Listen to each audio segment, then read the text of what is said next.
మనం రోజు పప్పు తింటాం, కానీ కొన్ని పప్పులు, చిక్కుళ్ళు క్యాన్సర్ రిస్క్ను తగ్గిస్తాయని మీకు తెలుసా? అందులో మొదటివి శనగలు. వీటిలో ఉండే ఫైబర్ మన పెద్ద పేగును శుభ్రం చేసి కోలన్ క్యాన్సర్ రాకుండా నివారిస్తుంది. రెండోవి రాజ్మా. వీటిలో ఉండే ఫ్లేవనాయిడ్స్ క్యాన్సర్ కణాల పెరుగుదలను అడ్డుకుంటాయి. తరువాత మూడోవి మనందరి ఇంట్లో ఉండే కందిపప్పు. వీటిలోని ఫోలిక్ యాసిడ్ మన కణాల మరమ్మతుకు సహాయపడుతుంది. ఇక నాలుగోవి తేలికగా అరిగే పెసలు. ఇవి శరీరంలోని వాపును తగ్గించి క్యాన్సర్ కారకాలను నివారిస్తాయి. ఐదోవి మనం కూరగా చేసుకునే చిక్కుడుకాయలు. వీటిలోని ఫైబర్ జీర్ణ వ్యవస్థను ఆరోగ్యంగా ఉంచుతుంది. ఇక ఆరోవి పచ్చి బఠానీలు.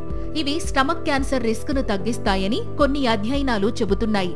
చివరగా మసూర్ దాల్ అంటే ఎర్ర కందిపప్పు. వీటిలోని పాలీఫెనాల్స్ శక్తివంతమైన యాంటీ ఆక్సిడెంట్లుగా పనిచేసి క్యాన్సర్ రిస్క్ను తగ్గించడంలో సహాయపడతాయి. కాబట్టి మీరు కూడా ఈ పప్పులను మీ డైట్లో భాగం చేసుకోండి. ఆరోగ్యానికి పునాది వేసుకోండి. ఈ సమాచారం మీకు నచ్చితే ఒక లైక్ కొట్టి ఈ వీడియోని మీ ఫ్రెండ్స్ అండ్ ఫ్యామిలీ మెంబర్స్కి వెంటనే షేర్ చేయండి.